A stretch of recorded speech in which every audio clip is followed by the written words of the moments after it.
Welcome, everyone, and thank you so much for joining the Birnbaum Women's Leadership Network at NYU Law, the Center on Race, Inequality, and the Law, the African American Policy Forum, NYU's Black Allied Law Students Association, or BALSA, and Outlaw for tonight's virtual book talk on Misogynoir Transformed, Black Women's Digital Resistance.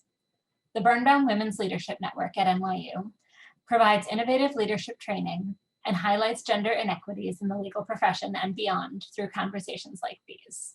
We're so grateful to our author, Dr. Moya Bailey, and NYU Law Professor Vincent Sutherland for joining us tonight for this conversation. Before I turn it over, a few logistics. First, if you haven't read this fantastic book yet, you can find a link to purchase Misogynoir Transformed on our website, law.nyu.edu/BWLN, and we'll post that in the chat as well. We will have time for questions throughout and at the end, so please use the Q&A box on your screen to submit some questions, and we'll get to as many as we can. And also live captioning is available for this event. So if you wish to access the captions, please just click on the CC closed caption button on the bottom of your screen. Now to introduce our esteemed panelists. So our moderator tonight is Vincent Sutherland, who is an assistant professor of clinical law and the director of the Criminal Defense and Reentry Clinic here at NYU, having previously served as the inaugural executive director of the Center on Race, Inequality, and the Law. Before joining NYU, he worked as an assistant federal public defender in the Southern District of New York, senior counsel at the NAACP Legal Defense and Educational Fund, a staff attorney at the Bronx Defenders, as an E. Barrett Prettyman Fellow at the Georgetown University Law Center, and as a law clerk to the Honorable Theodore McKee of the Third Circuit and Honorable Louis H. Pollock of the Eastern District of Pennsylvania. Professor Sutherland holds an LLM from Georgetown, a JD from Temple, and a BA from the University of Connecticut. Our author tonight, Dr. Moya Bailey, is an associate professor in the Department of Communication Studies at Northwestern University. Her work focuses on Black women's use of digital media to promote social justice as acts of self-affirmation and health promotion. She is the founder and co-conspirator of Quirky Black Girls, a network for strange and different Black girls, and now serves as the digital alchemist for the Octavia E. Butler Legacy Network. Dr. Bailey is a graduate of Emory University Women's Gender and Sexuality Studies Department and attended Spelman College, where she fell in love with women's studies and activism, receiving national attention for her involvement in the Nellie protest there, a movement that solidified her deep commitment to examining representations of Black women in popular culture. Tonight, we are so thrilled to hear her discuss her book, which grew out of her coining the term misogynoir to describe the unique anti-Black racist misogyny that Black women experience. Thank you both for being here, and let's get started. I'll turn it over to Professor Sutherland. Great, thanks so much, Abby, and to all of our co-sponsors in the Birnbaum Women's Leadership Network, African American Policy Forum, and BALSA, NYU Law. I'm really excited about this conversation, and Dr. Bailey, I'm really thrilled to be able to talk to you. I did read this phenomenal book. To see my copy is all like dog-eared and have notes and highlights all throughout it. So I'm really looking forward to this conversation. But before we kind of dive in and start talking about the book, I actually wanted to back up a little bit and hear from you. You famously created this term and coined the term misogynoir in 2008. And I'm wondering if you can help those in our audience who may need some clarity or help understanding what the term actually means to provide that understanding for folks and what it actually means. Thank you so much for the question. It's really a pleasure to be here this evening.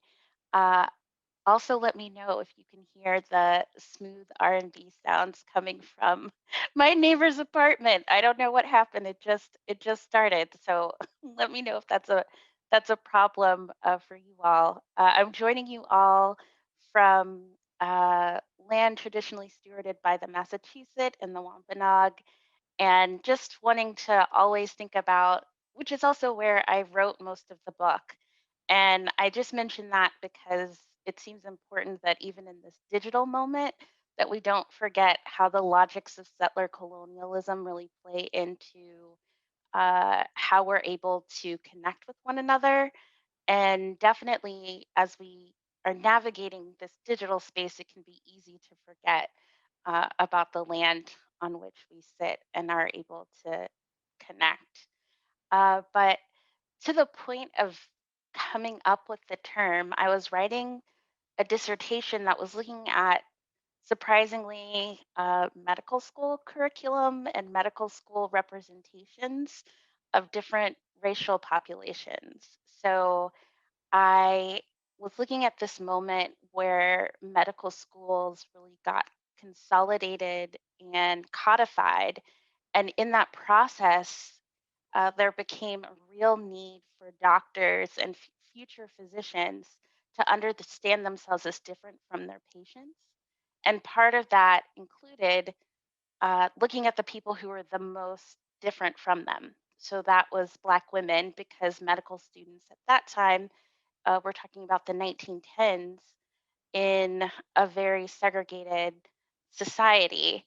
Medical students were mostly, if not all, white men, with the occasional white woman having access to medical school, and even more rarely, the occasional Black person.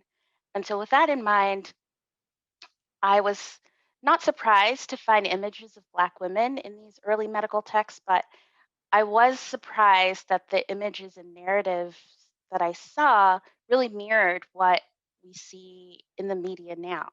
So that the negative representation of Black women that was circulating at this moment mirrored things that I was seeing as I was writing this dissertation in 2008.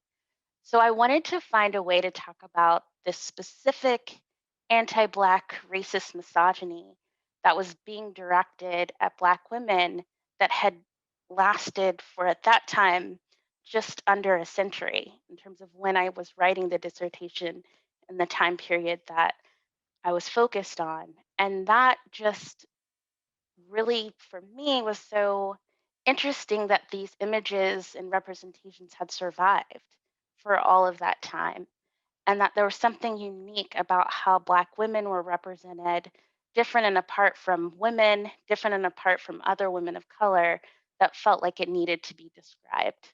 And so in the book, in the first chapter, I really try to highlight that history of some of the negative stereotypes of Black women that have circulated for a long time, and then start to unpack how those representations actually have material consequences in Black women's life. And that's sort of the origin story of misogynoir as a term. Got it. Got it. Thank you. And so I guess a couple of things I'm kind of curious as I just listened to that really helpful uh, description and definition of the term and the way you came up with it. Um, what drew your attention to kind of medical schools and the medical profession? Like what was why do you go there? I guess is one question I had. And then the other question I had is kind of when you talk about kind of some of these more traditional kind of anti-black anti-black women forms of misogyny, what are some examples of what that looked like? Sure. And what are some examples you all kind of uncovered in your work, I guess? Yeah. So I am a defected medical student. Well, I can't even say medical student, but I was pre med all through college. I applied to medical school. I took the MCAT and thought I was going to medical school until the very last second. I visited a medical school. I tell this story a lot. So I visited a medical school, and the medical students seemed so depressed. I was like, oh, I don't think that's the place for me. But I hadn't really interacted with graduate students, so I didn't know that they were also depressed.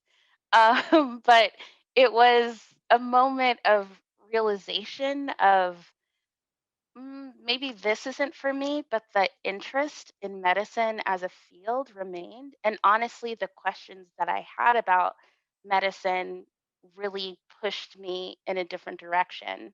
I wanted to think about how medicine really shaped and transformed people's understanding of race and how that actually impacted how people were treated, not just treated in society, but literally treated by medical professionals.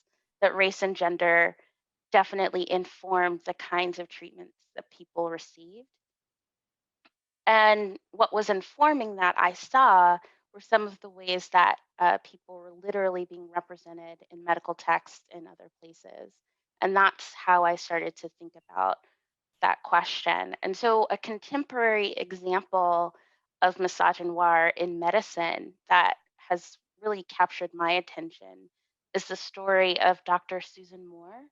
And this is a story that came out just earlier this year, or last year actually, of a Black physician who contracted COVID and then went to the hospital and wasn't receiving quality care, was treated as a drug seeker by fellow physicians, even as she told them she was a doctor, even as she advocated for herself, did not get what she needed in terms of treatment from the medical professionals who were supposed to be taking care of her.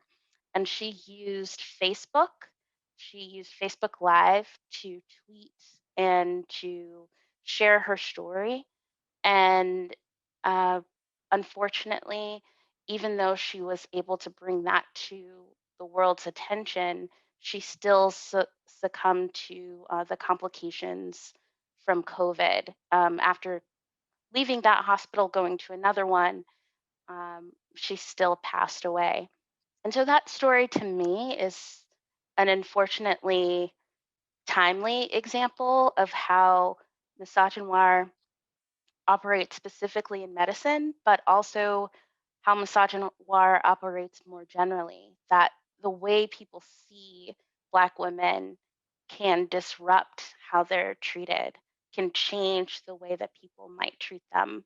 And even her having this privilege of being a colleague wasn't enough to save her, wasn't enough for the doctors to see her as worthy, deserving of the treatment that they might give to another patient. So that for me was really a contemporary example of how misogynoir is showing up.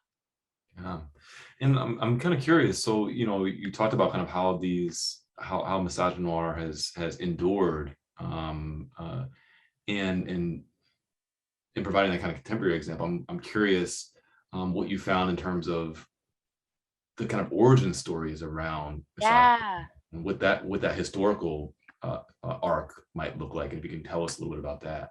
Yeah. So in the one of the yearbooks I look at is a 1913 medical school yearbook from Emory School of Medicine. So this is just after the school is consolidated, after this influential Flexner report is released and really tries to standardize medicine. So the medical students who are writing in that yearbook kind of take up this charge that we're going to be serious physicians, etc. But a yearbook is a yearbook. So it's kind of a cross at this time between a magazine and a traditional yearbook that we might recognize today. And one of the stories or narratives in this yearbook is a fictional account of a traditional Southern mammy named Mandy who goes in to receive care. And so the account is written in such a way as it's supposed to be funny. So the doctor is asking for her medical history, asks what her occupation is. She doesn't understand occupation. She thinks he's asking about a medical condition. Um, all of these things are made to show that she's ignorant, that she's not very intelligent, that she is also angry and abusive to her husband, who is also angry and abusive to her. So I think of the narrative of the sapphire very much coming into this representation of Mandy.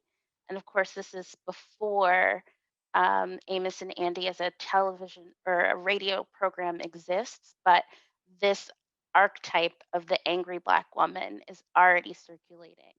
And so seeing that representation of Mandy, and Mandy also being referred to as a typical Southern mammy, so the mammy stereotype also very much operating, takes me, of course, to our contemporary moment where we see those images still circulating and how people talk about Michelle Obama or any other Black woman who is in a position of power, or Viola Davis, either for her roles or even how she's understood as an actor. Yeah, and you kind of described and talked about that particular archetype or stereotype of Black women. I'm wondering if you can share with the audience some of the other stereotypes or archetypes that you describe in the book, as you're kind of filling out this term misogynoir. Yeah. So one of the other old stereotypes is the Jezebel. So this idea that Black women are hypersexual, unrapeable, etc., definitely serving ideas of Black women not being able to be violated, uh, which was the subject of their daily existence when enslaved, and even after. There's a wonderful book called The Dark End of the Street that really talks about Black women's rape at the hands of white men in a time after, or the time before the civil rights movement really gets moving, and really connecting some of the early activism of people organizing around the rape of Black women by white men, uh, fomenting and sort of stoking the fires of the civil rights movement. So, an alternate history of how we might think of civil rights emerging that doesn't take us to labor movements.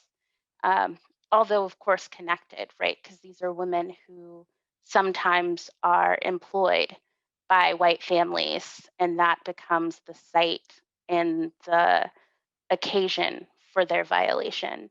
So I do think that there's a narrative here about the Jezebel that still reverberates in popular culture today. And then a more recent stereotype that got started in the late 80s, 90s is, of course, the welfare queen. And this idea that Black women are draining and putting pressure on government systems, abusing them, using them in such a way that is more than the taxpayer can bear. And so that is another example of how these archetypes and stereotypes have moved and changed and evolved over time. Yeah, yeah.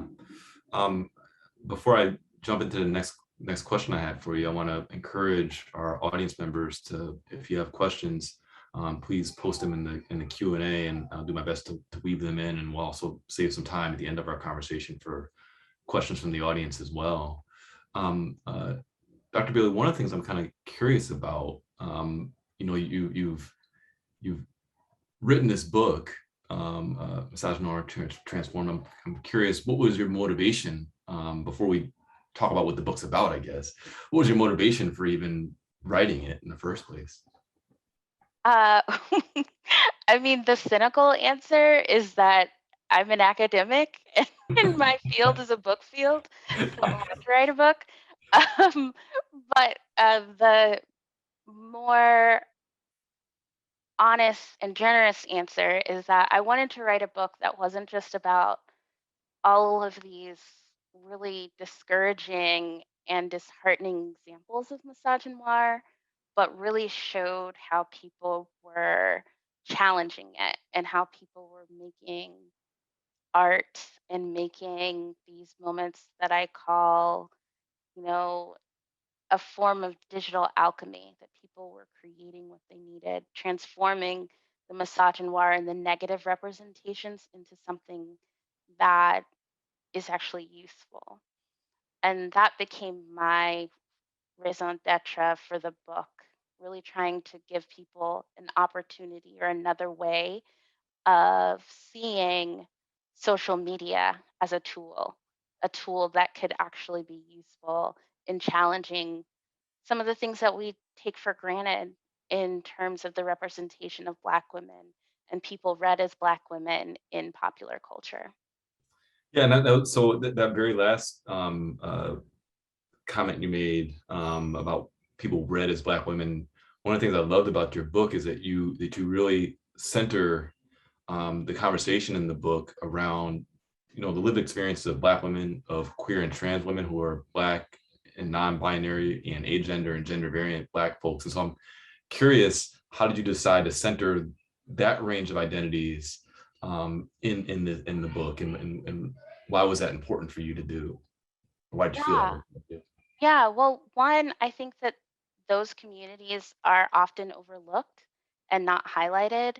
So, one, it became important to me to make sure that those folks who are generally left out of the narrative of misogynoir were centered. And also, I saw queer and trans, non binary, agender folks doing a lot of the labor to challenge some of the representations of Black women because it also had material consequence, material impact on their lives. I often think that the people who are most marginalized often have the best analysis. And of course, this takes us back to standpoint theory, how we have come to think about intersectionality, et cetera, that when you're at the crux of multiple systems of oppression, it can also help crystallize your thinking and your worldview such that you have different insights than people who have privileges, privileges that might keep them from noticing some of the ways that privilege might obscure experiences that are not relevant to people who have, relative power over you. So I definitely felt that in the examples I provided, it was really queer and trans, agender, non-binary folks who were at the center of the work in most cases. So in one chapter, I look at Janet Mock's hashtag Girls Like Us, which really centers the stories of trans women generally, but I would say the bulk of the trans women using the hashtag were trans women of color and Black women, even more specifically. So even though it was available and used by a broad community, Janet Mock and Laverne Cox were at the center, and people really gravitated to their narratives and the kinds of stories and experiences they were able to share.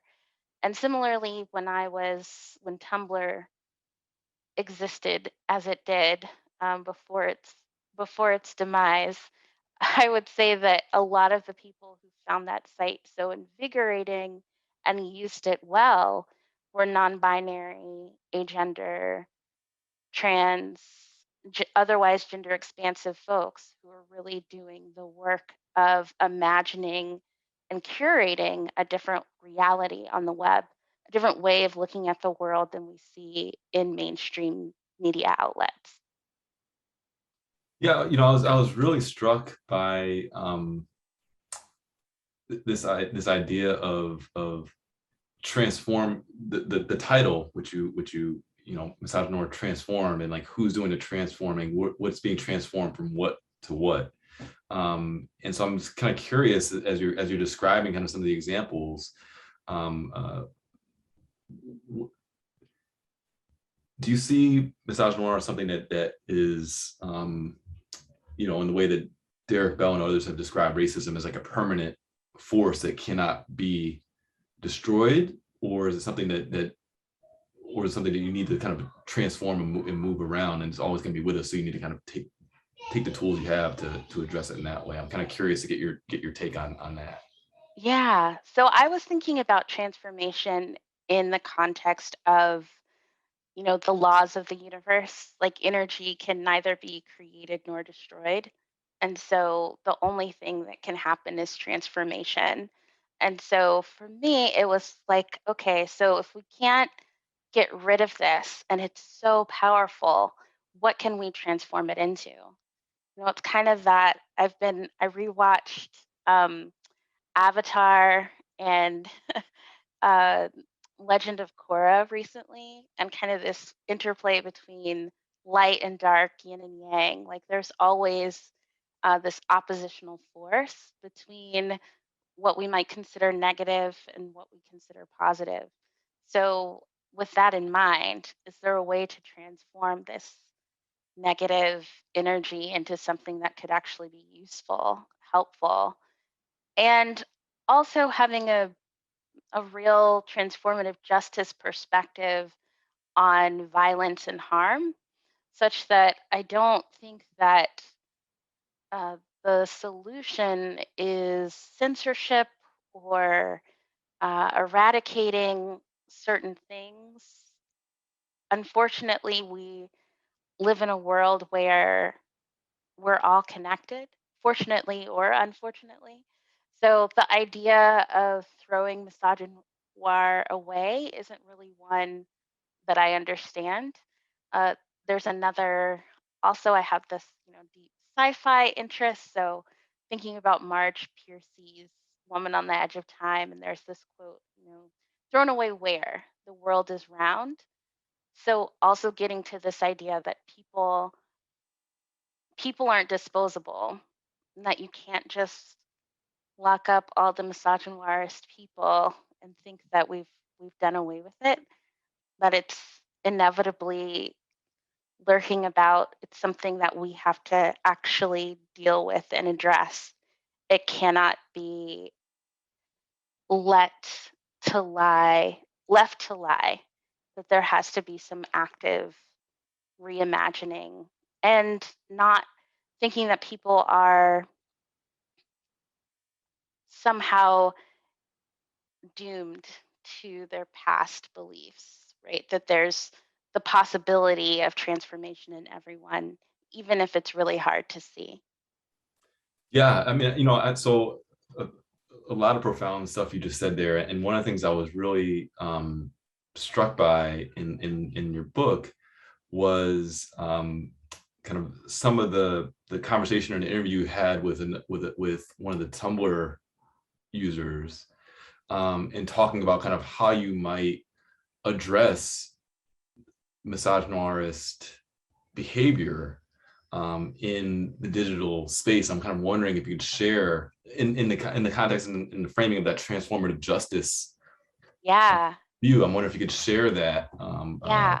with our audience, because I found it really powerful, and a really powerful and different way of thinking and approaching these types of concerns. Like, yeah. Yeah, so one of the people I interviewed for the chapter about Tumblr was one of my favorite Tumblr users, Struggling to Be Heard, aka Danielle Cole. And we had a conversation about what would be your ideal social media platform, what elements would it have? And they talked about having a platform that was co created by the users and the software engineers and the company or whoever was in charge of building the infrastructure, and that it was a more an opportunity for people to work together to create that. And then if somebody did something that was misogynoirist, if somebody said something that was homophobic, transphobic, that the solution would be that they'd essentially be sent to timeout. There might be people who would join them there and give them some material to read, something that they could learn. And if they had ameliorated their behavior enough, they could be reincorporated into the group, and a three strikes you're out policy. So giving people the opportunity to learn and grow. Perhaps there were things that they didn't know, affording them the opportunity to learn that and then potentially come back to the community. I thought was a really generous, understanding, and unique way of approaching the way we think about people who transgress in these digital spaces. So I really, yeah, that's one of my favorite parts of the book too, because it gave me another template, another way to imagine where we could go in terms of what social media could look like and what would it mean also for users to be just as invested in the infrastructure as the people who create it. I do think that's a different way of understanding the relationship and hierarchy between engineers and users. Yeah, yeah, definitely. And I also was struck by your discussion in the book about the ways in which these digital spaces can be used to call people out, but also call them in and kind of get to, I think, get people together, get you together, Yes. and use it kind of an educational. I'm kind of curious if you could share a little bit about Yeah, yeah. what So that feels part like. yeah, so part of Danielle's own story is that they grew up in Massachusetts and they grew up in a community where Black was Black. There wasn't really a sense of colorism because weren't enough Black people for for them to feel the distinction in terms of how people were treated. And Tumblr became a space where interacting with other Black people, there was a question about how Danielle was perhaps ignoring or not understanding the ways that colorism operates in society. And initially, feeling a little hurt that they were called in about how they were experiencing or talking about colorism, but then realizing that this was an education that people were giving because they cared about them and they wanted them to show up in the space, but just in a more informed way. And so calling in is a practice, I think, of that challenges disposability. So it's you maybe don't have all of the information. So let me direct you to some resources and help you understand how you could be approaching this conversation in a different way, in a more informed way. And I really appreciate that as a practice and wish that we used it more often. Yeah, yeah, definitely. I mean, it feels like the kind of internet space just sometimes feels so very like toxic, and that type of calling in and providing, guidance and information in a way that's empathetic and thoughtful is certainly something that's really missing. And I found it great to hear and read about in your book. um, I want to work in a couple of questions from our audience. This one's from Lolita M. Dr. Bailey, I'm a doctoral candidate and I study media socialization. Um, think deeply about almost every Black woman I see in TV and movies. And one thing that Lolita's been conscious of lately is how even Black women created productions can contain misogynistic, sorry, I'm doing my best to Yeah. pronounce it correctly, portrayals. Can you talk about internalized misogynoir and how you might approach resisting that phenomena? And Lolita, thanks you for your work as well. Yes, thank you so much, Lolita. And honestly, that is something that I've been thinking about a lot because so much of the misogynoir that I talk about is internalized misogynoir happening at the level. One level, I think, is some virulent heterosexism that operates in Black women's communities, especially in media production, and what that looks like. Where do we see queer Black women represented in popular culture if we can? And what are those representations? How are those representations understood? And definitely still very much on the margins. Um, and thinking about what that looks like in terms of representation. So we have this historic, unprecedented nomination of MJ Rodriguez for Pose, which is absolutely incredible. And, not a but an and, we can think about uh, body size, skin color, how people are understanding who gets to be an actor who gets to be in front of the camera and how that definitely informs and exacerbates the way misogynoir operates in our world. I do think we have some more work to do in terms of the representations that we create. And my hope is that the book opens up more conversations for people to have about the way misogynoir operates internally and in other communities, both here and in other parts of the world. Unfortunately, misogynoir is incredibly vast. So there's a lot more to be done and a lot more to be unpacked. And that internalized misogynoir, I think, is one of the first things that we need to uproot. It reminds me of the Tony Cade Bombera, the revolution starts with the self in the self. I think that's our work. Yeah, yeah, and I guess kind of on that point, one of your chapters in the book talks about I think 3 like YouTube series that really kind of explore um, uh, you know the various identities that we've been discussing. And what I found really like fascinating about it, and something I guess hadn't occurred to me or hadn't thought about, was that ordinarily when you have representations of a range of identities, the central problem for the show, so to speak, or the central conflict for the show is the identity itself. Whereas when you were describing these YouTube series, it was not the identity, it was like the relationships that people were having and Absolutely. complexity. And so I'm just kind of curious if you can talk a little bit about that and share a little bit about that and why that was important for you to highlight. Yeah.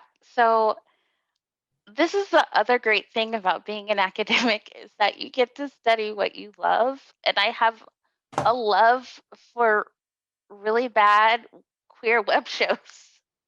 And I think that they're amazing. I love that people make them on shoestring budgets just because they're really desperate for representation and wanting to tell their story. And what is so amazing about them is exactly what you mentioned, Vincent, that they don't center the queerness per se. That's not the point of the show.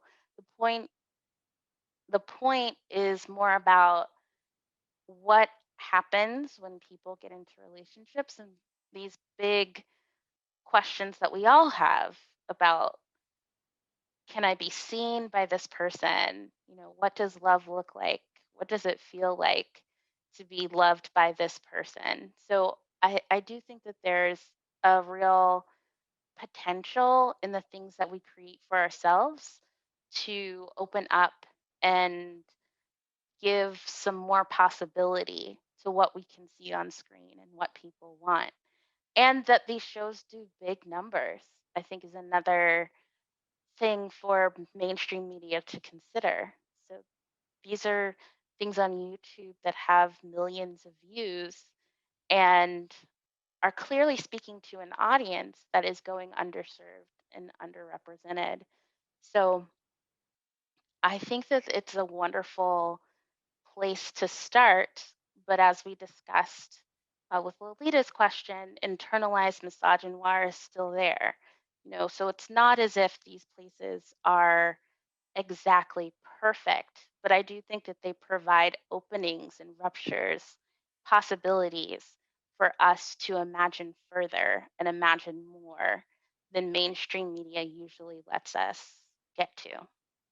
Yeah. I mean, I think that's a wonderful point, and I think you're of course exactly right, and especially as you kind of were describing some of the shows and some of the characters in the shows, or the behavior of some of the characters in the shows, you're exhibiting the type of misogynoir that you were talking about. And so I also found that kind of interesting, is that even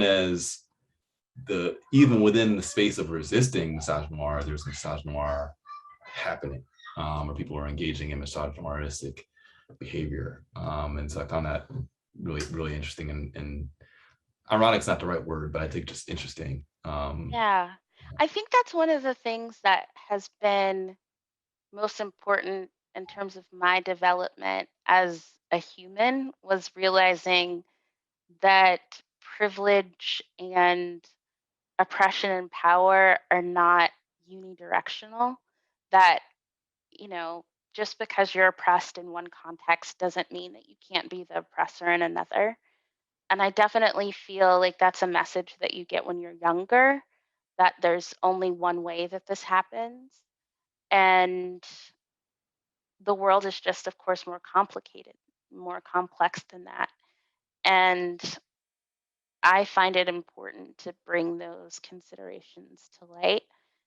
And yeah, it's definitely one of the places where we need more interrogation because, you know, when we find our own places where we have privilege and our own resistance to acknowledge it or to address it, I think it can provide some level of understanding for why people with more privilege than we have are even more reticent to acknowledge it or do something about it. Yeah, yeah. It's kind of, it reminds me of what I saw Dr. Ruth Gilmore say once, like experience is not identity and identity is not necessarily experience. Yes. And that kind of really resonated, that quote really resonated with me when I was reading your book, and especially that chapter.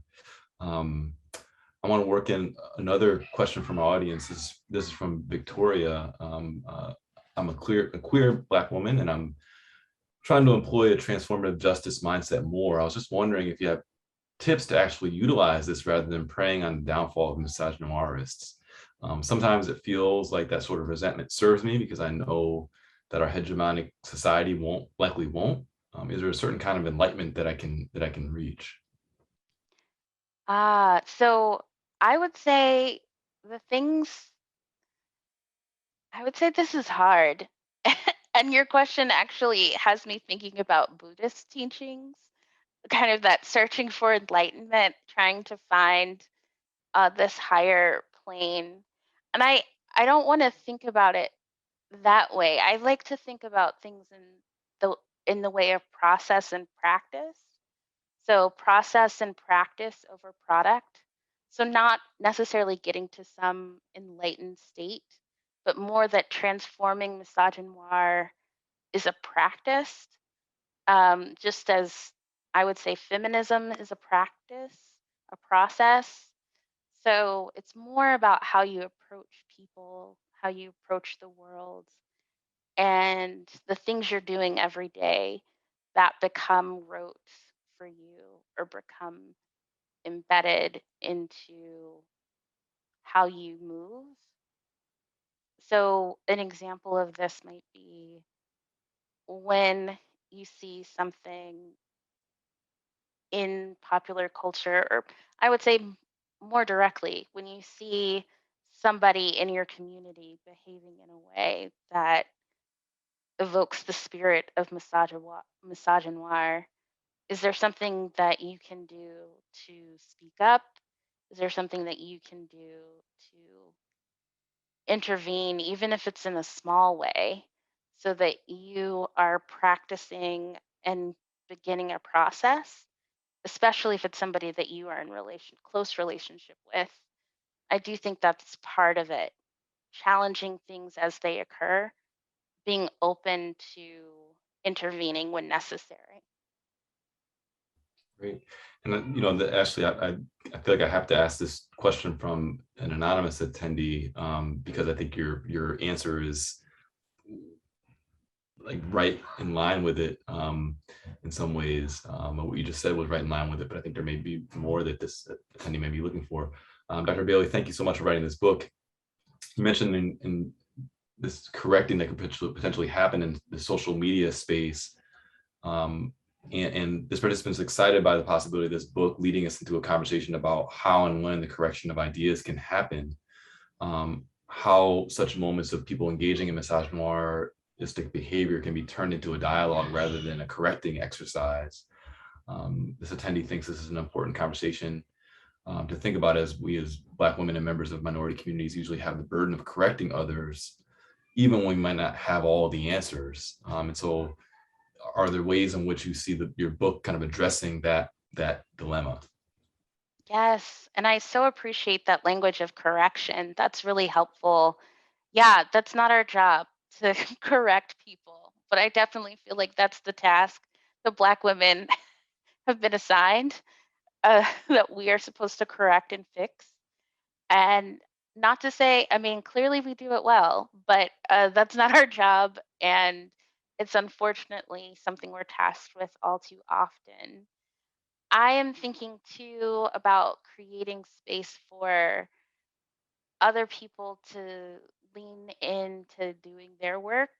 And I use lean in specifically to evoke that uh, phrase in a new way, because I do think that people need to lean into whatever their own work and growth needs to be, as opposed to relying on others to do that for them, which is generally the position that Black women often find themselves in.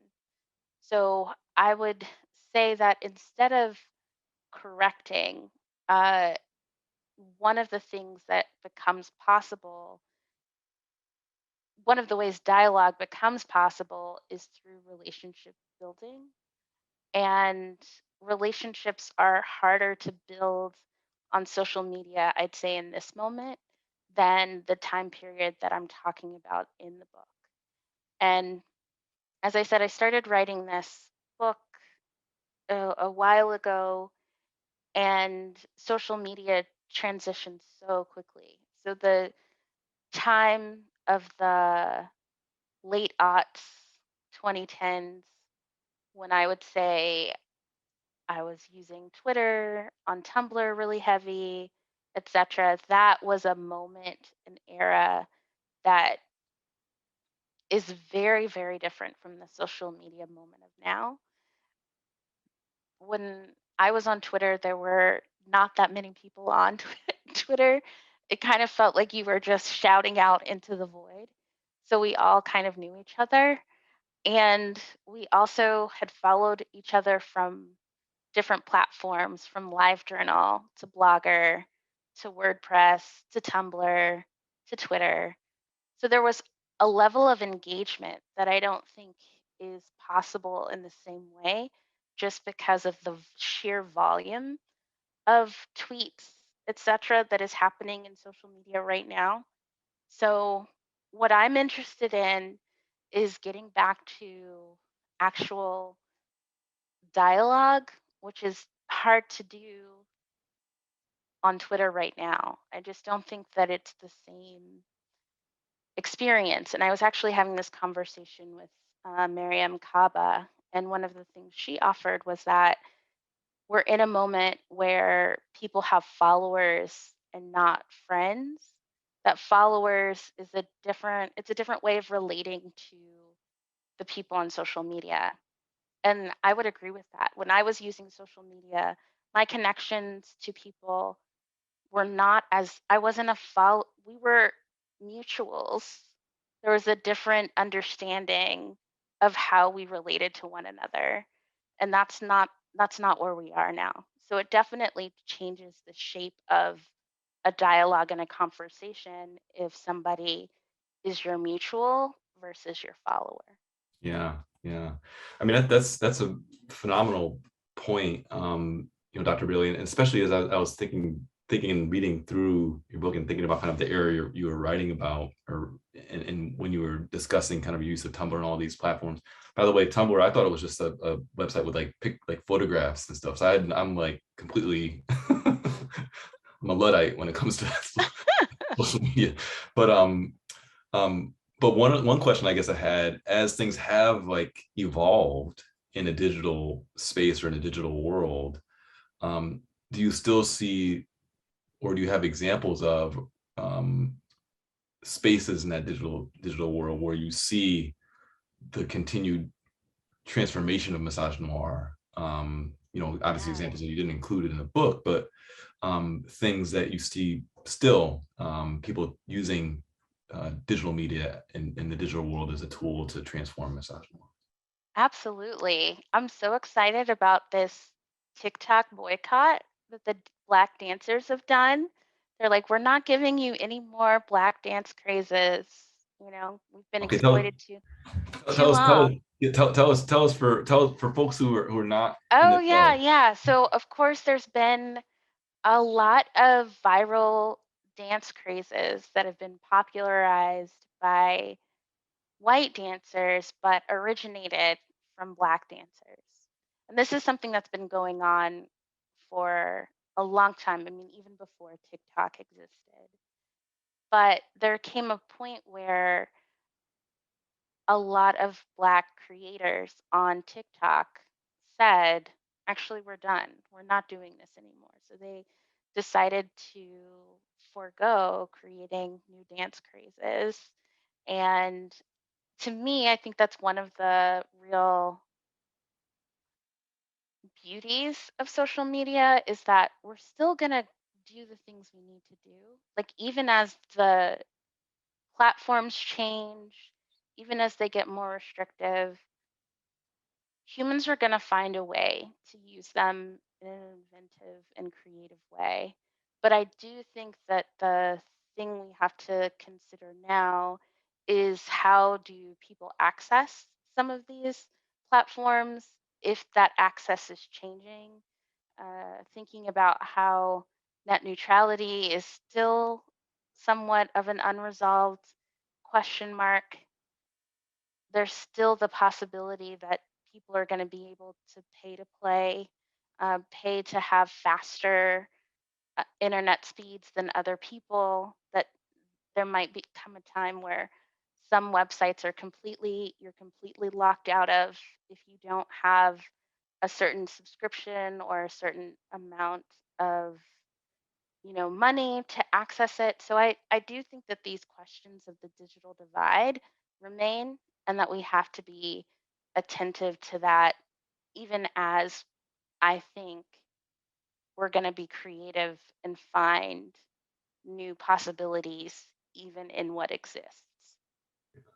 And I guess on that point, and kind of I guess related to that point, I'm curious, like, what do you see as kind of the role of social media and digital media companies in this particular space? And what do you feel is their responsibility vis-a-vis misogynoir? Because you do describe like umpteen examples in your book of folks taking to name a social media platform here and engaging in misogynistic behaviors. I'm kind of curious where you see social media um, companies' responsibilities to lie. Yeah, I mean, one, changing their hiring policies to make it so that there are opportunities for people who are interested to get access, and also creating programs that will help bolster the education of those who are already there. I do think there's an assumption on the part of some of these companies, well, if we just hire more diverse employees, then we'll create a different atmosphere. But of course, we know that there's so many things that happen on the way to someone being able to get that position that weed out and create obstacles for that quote unquote diverse candidate pool to even exist. So I do think that there's more required of them in terms of teaching the employees that they do have how this is operating and doing more work to understand this at a fundamental level. So I'm thinking about Ruha Benjamin's work, looking at how racist technology is built into the algorithm simply based on who's around to test things. And so the classic example being the sinks and soap dispensers that are automatic that only seem to register light skin hands and don't register darker skin tones, which has everything to do with who is building that tech. But, the people who are building that tech probably aren't going to change as quickly as the curriculum that trains those same people can change. So giving them the opportunity to learn and saying humanities questions are central to your work and research that needs to be integrated into computer science, into these digital fields, so that we can address this issue from the very beginning. Great. And I guess I have one last question for you. And I'm kind of curious to hear you describe, like, if you had to kind of create your ideal digital space, what would that space consist of? What would it look like? How would it operate? Oh, thank you for that. So I'm actually really thinking about this. I've been one of the courses that I'll be teaching at Northwestern in the winter quarter will be, can we create an ethical internet? And I'm trying to think of what that could mean. And I mean that from the very base. So I started with the land acknowledgement. I'm thinking, what does it mean to have a land acknowledgement, and an acknowledgement of the minerals that are mined to power our smart devices? What does it mean to also then think about the digital supply chain, the people who make our smart devices, so that we're not using these tools that were created by exploited labor, et cetera, et cetera, et cetera? Can we use recycled old digital devices so that we aren't contributing to tech waste? So I'm thinking about this, and I'm hoping that I'll have graduate students who want to think about it with me too. Fantastic. Well, Dr. Bailey, and we're I think all out of time. But I thoroughly enjoyed talking with you and learning from you and learning from your book and learning from your work, and I'm such a fan and admirer, and really just thank you so much for spending what is precious time with all of us. Really enjoyed the conversation. Thank you all so much. I know we're all zoomed out, so I appreciate folks still coming. Appreciate it. Definitely. Great. Thank you both so much for being here. This was a wonderful conversation. We're so excited to have heard more about your book and look forward to that ethical internet as you and your students design it. So thank you again. Yes, buy the book, read the book. Get this book. Yes. Exactly. So thank you so much. And we hope that anyone who's here tonight, thank you so much for joining us, and we hope you'll join us for our upcoming events.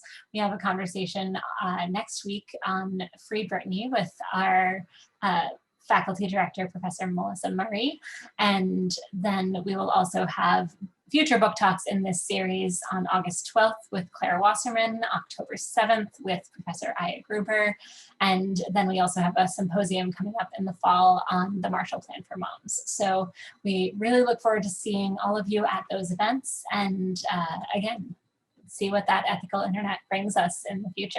So thank you so much again, and have a great night.